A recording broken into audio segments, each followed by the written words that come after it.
World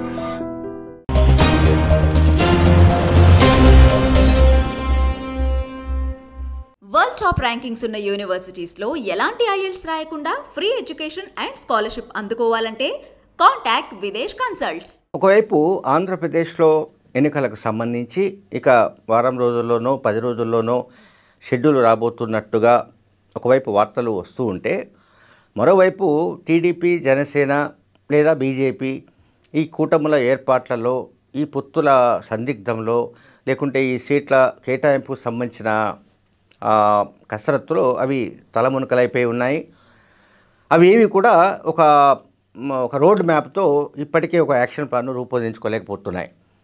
అదే సమయంలో ముఖ్యమంత్రి జగన్మోహన్ రెడ్డి గారు, వైసీపీ అధ్యక్షుడు జగన్మోహన్ రెడ్డి గారు అత్యంత వేగంగా నిర్ణయాలు తీసుకుంటున్నారు.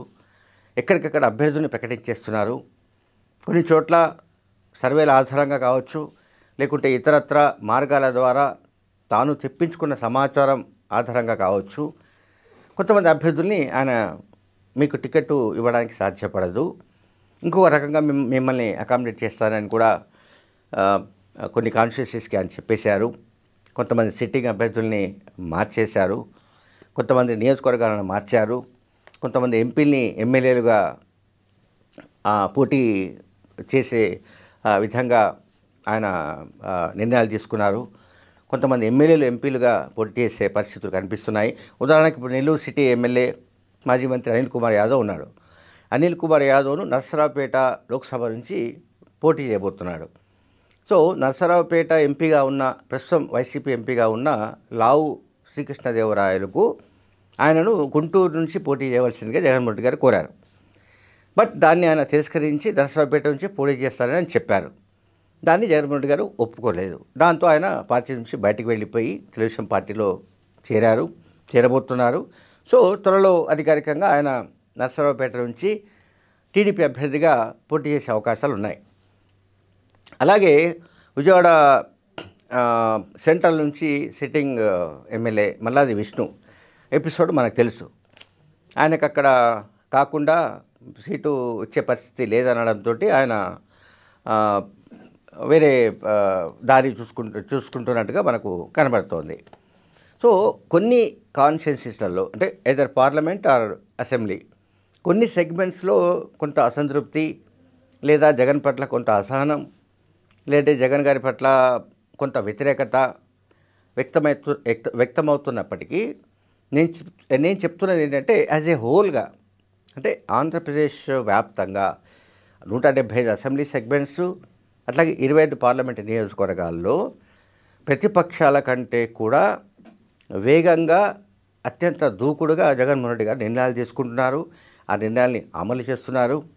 సిద్ధం అనే పేరిట సభలు కూడా నిర్వహిస్తున్నారు.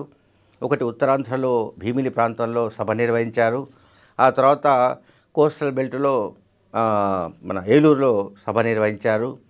నెక్స్ట్ అనంతపూర్, ఉమ్మడి అనంతపూర్లో రాప్తాడులో ఇటువంటి సిద్ధం సభ సన్నాహాలు జరుగుతున్నాయి.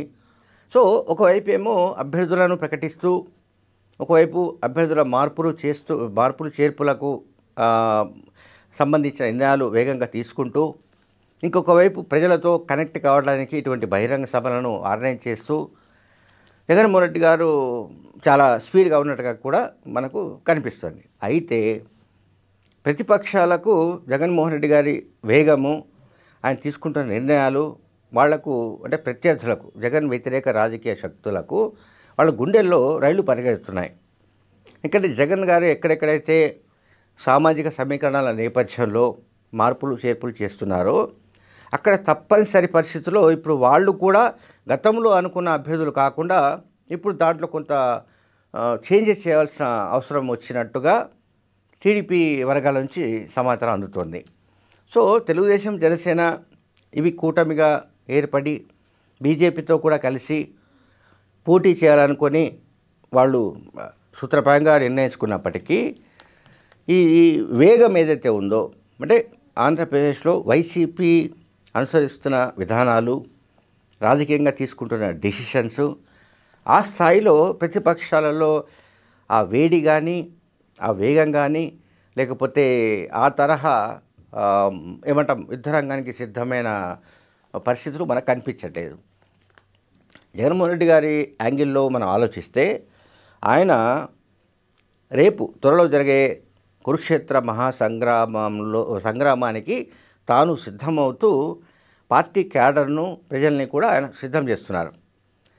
అందువల్ల ఆ స్థాయిలో సంసిద్ధత అనేది అంటే ప్రిపేర్డ్నెస్ అంటాం కదా జనరల్గా, ఆ ప్రిపేర్డ్నెస్ అనేది ప్రతిపక్షాల్లో కనిపించట్లేదు.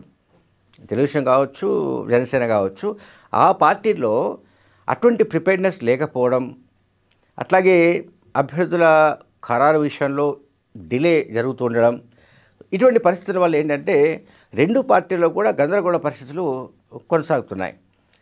అందువల్ల ఏంటంటే పరిస్థితులు నెమ్మదిగా అంటే గతంలో ఒక 10-15 రోజుల క్రితం, నెల రోజుల క్రితం కొంత అక్కడక్కడ మైనస్ ఉంది అనుకున్న చోట కూడా వైసీపీ మళ్ళీ ప్లస్లోకి వచ్చిందన్న అభిప్రాయం ఒకటి బలంగా ప్రజల్లో వినిపిస్తోంది. Thank you very much.